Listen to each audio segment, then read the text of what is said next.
बिस्मिल्लाहिर्रहमानिर्रहीम अस्सलाम वालेकुम। आज की इस वीडियो में हम बात करेंगे बर्निंग फीट के हवाले से। बर्निंग फीट को बर्निंग फीट सिंड्रोम भी कहा जाता है। बर्निंग फीट सिंड्रोम इसको इसलिए कहा जाता है क्योंकि इसके पीछे वजूहात बहुत सारी हो सकती है और उर्दू में या आम अल्फाज में हम इसको पाँव का जलना कहते हैं। अमूमन मरीज़ हमारे पास आते हैं, उसमें ओल्ड एज के पेशेंट्स भी होते हैं, यंग पेशेंट्स भी होते हैं और मोस्टली हम फीमेल्स को बहुत ज़्यादा देख रहे होते हैं कि वो आके के कंप्लेन कर रहे होते हैं कि डॉक्टर साहब हमारे पाँव जो है वो शदीद किस्म के जल रहे होते हैं, रात को पाँव में जलन होती है या पाँव जो है वो सुन पड़ते हैं। तो ये जो है ओवरऑल कंप्लेन होती है और इस कंप्लेन का मतलब ये है कि वो बता रहे होते हैं बर्निंग फीट सिंड्रोम के हवाले से। तो बात करते हैं कि बर्निंग फीट सिंड्रोम होता क्या है, क्या वजूहात होती है और उसका इलाज कैसे किया जाता है। देखिए जी, जब भी बर्निंग फीट सिंड्रोम या बर्निंग फीट के पेशेंट्स आते हैं, पाँव के जलन के साथ हमारे पास आते हैं, किसी भी एज ग्रुप का पेशेंट जब भी आता है तो उसके पीछे सबसे जो बड़ी वजह होती है और जो अहम वजह बनती है वो है न्यूरोपैथी।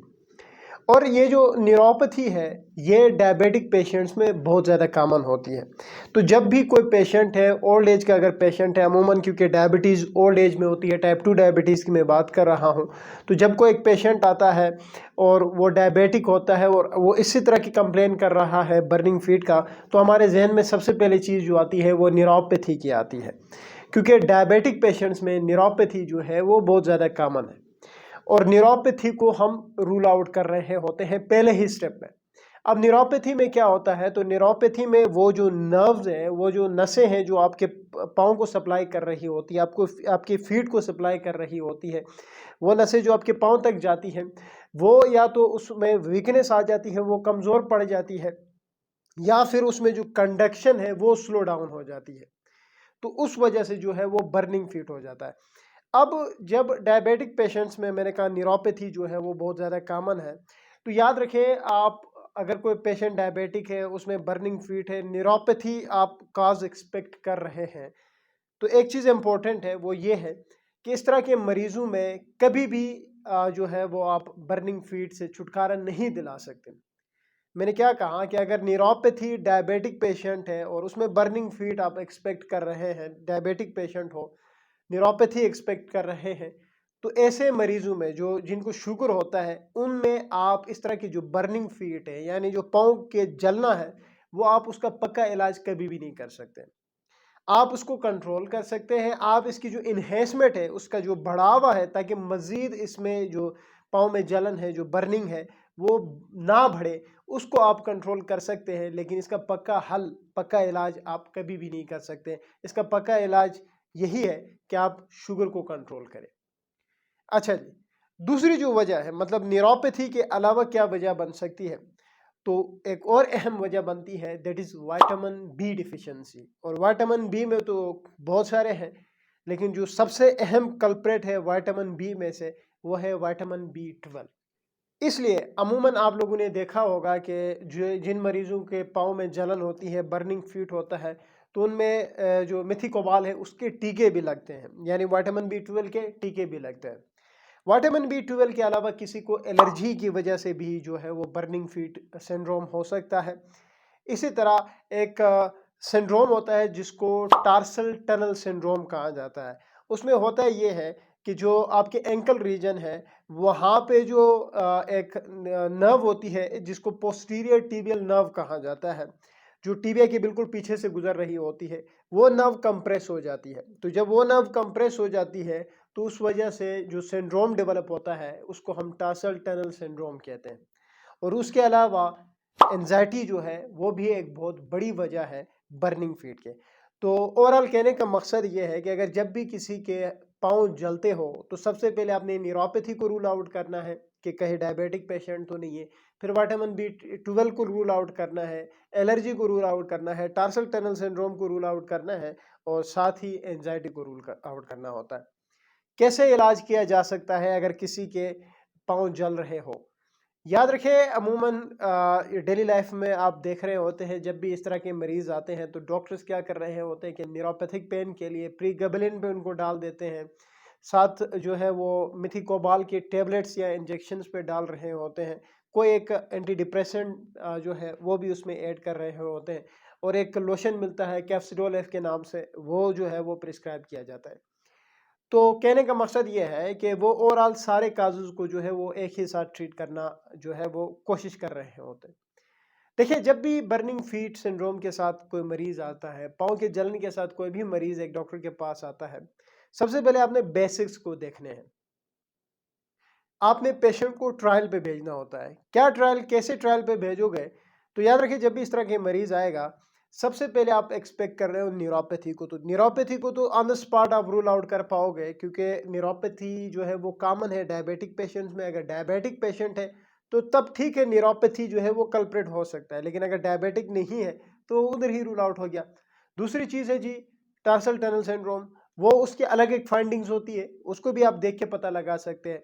फिर रहती है नीचे एलर्जी, एंजाइटी और B12 की डिफिशियंसी। अब कैसे ट्रायल पे भेजते हैं?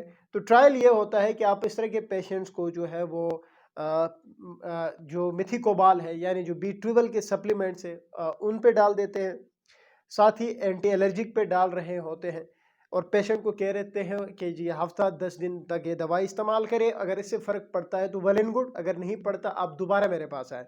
यानी आपने उसको 10 दिन के ट्रायल पे भेज दिया। 10 दिन बाद आता है, अगर इसमें इम्प्रूवमेंट आई है इन 2 मेडिकेशन से, तो इसका मतलब ये है कि जी विटामिन B12 या एलर्जी की वजह से होती है। एलर्जी तो आप देख के ही रूल आउट कर पाओगे। नीचे रह जाएगा B12, तो आपने B12 के सप्लीमेंट्स या इंजेक्शंस को एक्सटेंड करना होता है। वो डिपेंड करता है आप 1 महीने देते हैं, 3 महीने देते हैं। इस तरह से जो है वो आप इलाज कर रहे होते हैं बर्निंग फीट के। लेकिन अगर एक मरीज़ है जिसको आपने B12 सप्लीमेंट्स पे डाल दिए, एंटी एलर्जिक्स पे डाल दिए, न्यूरोपैथी के जो है मेडिकेशंस पे डाल दिए, फिर भी ठीक नहीं हो रहा, तो नीचे एक सबसे बड़ी वजह रह जाती है और वो वजह है एंजाइटी। अब यार इम्पोर्टेंट चीज़ ये है कि जो यंग फीमेल्स हैं, याद रखिए आजकल आपको जब भी बर्निंग फीट के साथ मरीज़ मिलेगा, यंग फीमेल्स ही मिलेंगी। जब आपके पास एक यंग फीमेल आती है तो सबसे ज़्यादा टॉर्सल टनल सिंड्रोम को आप भूल जाए, न्यूरोपैथी को आप भूल जाए, आप अपने जहन में 2 मेन चीज़ें रखें जी, या तो बी डिफिशियंसी हो सकती है, विटामिन बी की डिफिशियंसी, या एंजाइटी। एंजाइटी को मैं कहूँगा आप टॉप पे रखें, क्योंकि यंग फीमेल्स में ये देखा गया है कि जो बर्निंग फीट सिंड्रोम है उसकी सबसे बड़ी वजह है एंजाइटी। तो जब आप इस तरह के पेशेंट्स को ट्रायल पे भेजते हो B12 के साथ या एंटी एलर्जिक पे और फिर भी वो ठीक नहीं होता, तो इसका मकसद ये होता है कि जी वो एंजाइटी का शिकार है। आप जब हिस्ट्री लोगे और कोई अच्छी फीमेल है जो अपनी हिस्ट्री बताना चाहती हो, अमूमन फीमेल्स छुपा रही होती है कि जी क्या वजह है, क्यों आप स्ट्रेस में है, घर में कोई परेशानी चल रही है कि क्या सीन है, वो छुपा रही होती है। लेकिन अगर किसी को अपना अच्छा इलाज कराना है तो आप उनको ये कह सकते हैं कि जी हमें जो जो चीज़ें सस्पेक्टेड लग रही थी उसके हमने आपको दवाई दी है, 10 दिन का आपने ट्रायल पे भेजा है, लेकिन उस पे आप ठीक नहीं हुई है। अब हम सस्पेक्ट कर रहे हैं कि जी आप किसी परेशानी में मुब्तला है, तो आप बताएं अगर कोई परेशानी है तो हम उस हिसाब से इलाज करें जिससे आपका पक्का इलाज हो जाएगा। तो अगर कोई अच्छी फीमेल होगी तो अपनी हिस्ट्री आपको प्रॉपर ओपनली बता देगी कि जी घर में किस तरह के मसले चल रहे हैं। फिर आप क्या करें जी, फिर आप एंटी डिप्रेसेंट्स भी डाल दें उसके अंदर और साथ आप मिथिकोबाल पे भी डाल दें।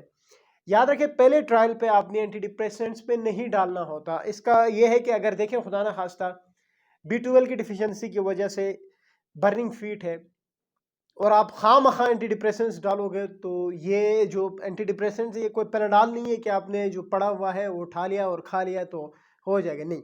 एंटी डिप्रेसेंट्स आपने बड़े एहतियाती के साथ पेशेंट को प्रिस्क्राइब करने होते हैं। तो तब आखिर में जाके जब आपको पता चला कि एंजाइटी एक वजह है, तो फिर आप एंटी डिप्रेसेंट्स के साथ ही जो है वो आप मिथिकोबाल भी दे सकते हैं और एंटी एलर्जिक्स भी दे सकते हैं। तो ये ओवरऑल जो है वो मैनेजमेंट है कि जी अगर किसी के पाँव जलते हैं तो क्या वजूहात हो सकती है, उसका इलाज कैसे किया जाता है। इलाज वही बात है कि जी अगर डायबिटीज़ की वजह से है तो आप शुगर को कंट्रोल करें, अगर B12 की डिफिशियंसी की वजह से तो आप विटामिन B12 के सप्लीमेंट्स या इंजेक्शंस पे डाल दें, अगर एलर्जी की वजह से है तो एंटी एलर्जिक्स डाल दें, अगर एंजाइटी एक वजह है तो जो है वो आप एंटी डिप्रेसेंट्स पे डाल दें, एंजाइटी के मेडिकेशंस पे डाल दें, और अगर टार्सल टनल सिंड्रोम है तो वहाँ पे इंजेक्शन लगता है स्टेरॉयड और लिग्नोकेन का, वो लगा दें। तो कहने का मकसद ये है कि जो इसका काज है उस हिसाब से आप बर्निंग फीट को ट्रीट कर रहे होते हैं।